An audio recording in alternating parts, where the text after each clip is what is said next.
Friends IPL 2024 68వ మ్యాచ్లో భాగంగా శనివారం May 18 Royal Challengers Bengaluru versus Chennai super కింగ్స్తో మ్యాచ్ ఈరోజు జరగనుంది. ఈ మ్యాచ్లో ఆర్సీబీ సొంత మైదానం ఎం చిన్నస్వామి స్టేడియంలో జరగనుంది. ప్లేఆఫ్స్కు ఈ మ్యాచ్ రెండు జట్లకు చాలా కీలకం. ఇప్పటికే 3 జట్లు ప్లేఆఫ్స్కు అర్హత సాధించాయి. మిగిలిన ఏకైక స్థానం కోసం ఆర్సీబీ సిఎస్కే పోరాడుతున్నాయి.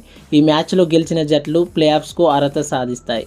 ఒకవేళ వర్షం వచ్చి మ్యాచ్ రద్దయిపోతే మాత్రం సిఎస్కే ప్లేఆఫ్స్కు వెళ్తుంది. అదే సమయంలో ఆర్సీబీ లీగ్ నుండి తప్పుకుంటుంది. దీంతో ఆర్సీబీ అభిమానుల్లో కొంచెం ఆందోళన నెలకొంది. అయితే ఎంత వర్షం వచ్చినా కూడా కేవలం 15 నిమిషాల్లోనే మ్యాచ్ ప్రారంభించేలా చిన్నస్వామి మైదానంలో ఆధునిక టెక్నాలజీ ఉపయోగించనున్నారు. వాతావరణ శాఖ నివేదిక ప్రకారం ఈరోజు మే 18న నగరంలో భారీ వర్షాలు కురిసే సూచన ఉంది. ఇలాంటి పరిస్థితుల్లో వర్షం కారణంగా మ్యాచ్ రద్దయితే ఇరు జట్లకు ఈచ్ 1 పాయింట్ చొప్పున కేటాయిస్తారు. దీంతో ఆర్సీబీ ప్లేఆఫ్స్కు కళ్ళ చెదిరిపోయినట్లే. అయితే మ్యాచ్ ప్రారంభం లేదా మధ్యలో వర్షం ఆగితే ఓవర్లను కుదించి మళ్ళీ మ్యాచ్ ప్రారంభిస్తారు. అయితే అంతకుముందు కొన్ని మ్యాచ్లు పూర్తిగా వర్షం పడగా మరికొన్ని పీచ్ గ్రౌండ్తో తడి కారణంగా రద్దయ్యాయి. అయితే చిన్నస్వామి మైదానంలో ఈ కారణాలతో మ్యాచ్ రద్దయ్యే అవకాశాలు కనిపించడం లేదు.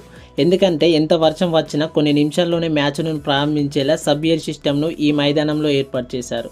చిన్నస్వామి స్టేడియంలో డ్రైనేజ్ వ్యవస్థను ఈ వీడియోలో చూపించారు. చిన్నస్వామి స్టేడియంలో డ్రైనేజ్ వ్యవస్థ ప్రపంచంలోనే అత్యుత్తమంగా ఎలా ఉందో ఒకసారి ఈ వీడియో చూడండి. ఇక్కడ వర్షం ఆగిన కొద్ది నిమిషాల్లోనే భూమి ఎండిపోతుంది. అలాగే గ్రౌండ్లో పేరుకుపోయిన నీరును కూడా చాలా త్వరగా భూమిలో కలిసిపోతుంది. చిన్నస్వామి స్టేడియంలో నాణ్యమైన డ్రైనేజ్ వ్యవస్థకు ప్రసిద్ధి చెందింది.